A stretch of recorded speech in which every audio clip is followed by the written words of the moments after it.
नमस्कार। आज हम हरियाणा के एक काफ़ी संवेदनशील और कहना चाहिए उलझे हुए मामले पर बात कर रहे हैं। जी 19 साल की टीचर मनीषा की मौत का मामला। हाँ, 11 अगस्त को वो लापता हुई हम्म। और फिर 13 अगस्त को भिवानी के सिंगानी गांव के पास एक खेत में उनका शव मिला, गला रेता हुआ। इसने तो जैसे पूरे राज्य में सनसनी फैला दी। बिल्कुल।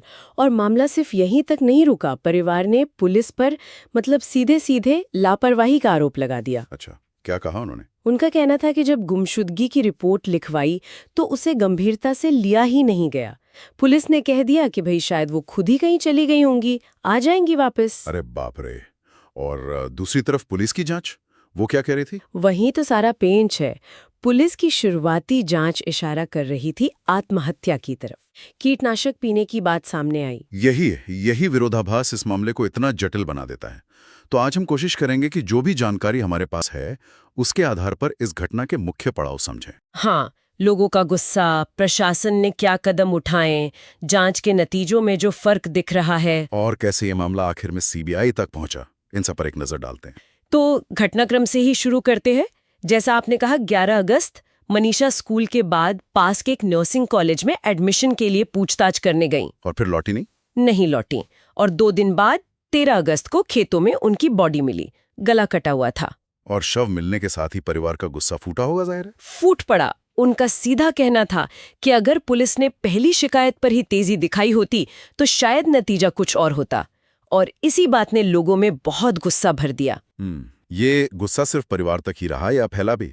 नहीं, ये काफी फैल गया। भिवानी, चरखी दादरी, जींद, कई जिलों में बड़े विरोध प्रदर्शन हुए। अच्छा, जैसे कि? सड़कें जाम की गईं, कैंडल मार्च निकले और एक ही मांग थी, दोषियों को फांसी दो। माहौल बहुत तनाव वाला हो गया था। समझ सकता हूँ।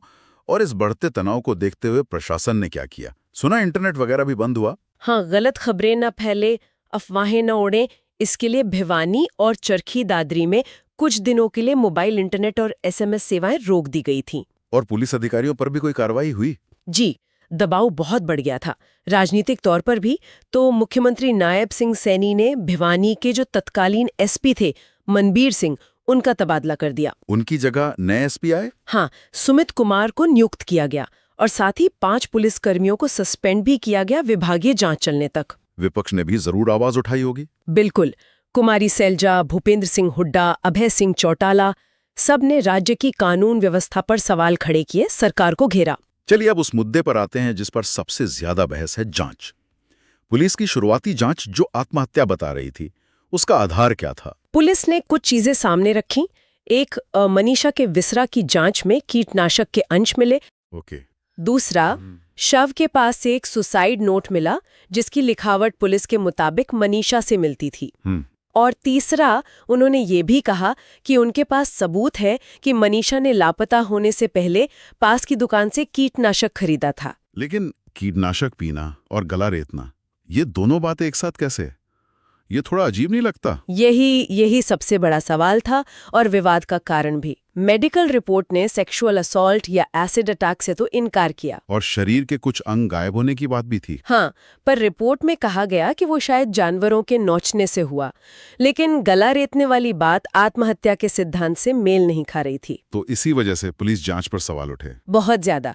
विपक्ष ने, कुछ कानूनी जानकारों ने पोस्टमार्टम रिपोर्ट में गड़बड़ी और तथ्य छिपाने तक के आरोप लगाए। तो क्या इसी बढ़ते अविश्वास और चौतरफा दबाव के बाद मामला सीबीआई को गया? हाँ बिल्कुल। जब लोगों का गुस्सा शांत नहीं हुआ, जांच पर भरोसे की कमी दिखी, तो आखिरकार हरियाणा सरकार ने फैसला किया कि मामला सीबीआई को सौंपा जाए ताकि निष्पक्ष जांच हो सके। मुख्यमंत्री ने भी कहा कि ये परिवार की न्याय की मांग को देखते हुए किया गया है। तो कुल मिला के ये केस एक तरह से 2 अलग-अलग नैरेटिव के बीच फंसा हुआ है। सही कहा। एक तरफ परिवार, जनता का गुस्सा जो इसे हत्या और पुलिस की लापरवाही मान रहा है, और दूसरी तरफ पुलिस की शुरुआती जांच जो इसे आत्महत्या बता रही थी।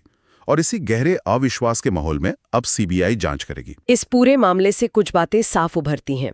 एक तो पुलिस की जवाबदेही का सवाल, दूसरा ऐसे संवेदनशील मामलों की जांच कितनी पेचीदा हो सकती है, और तीसरा ये भी कि जनता का दबाव और मीडिया का फोकस कैसे प्रशासनिक फैसलों पर असर डालता है। हाँ, खासकर तब जब शुरुआती जांच पर ही सवाल उठ जाएं। और जाते जाते एक सवाल श्रोताओं के सोचने के लिए छोड़ जाते हैं।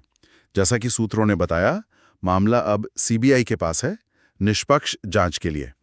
पर जब किसी केस में पब्लिक ओपिनियन, राजनीतिक दबाव और मीडिया ट्रायल पहले से इतना हावी हो, तब वाकई में निष्पक्ष जांच का रास्ता कितना सीधा होता है या कितना मुश्किल, ये सोचने वाली बात है।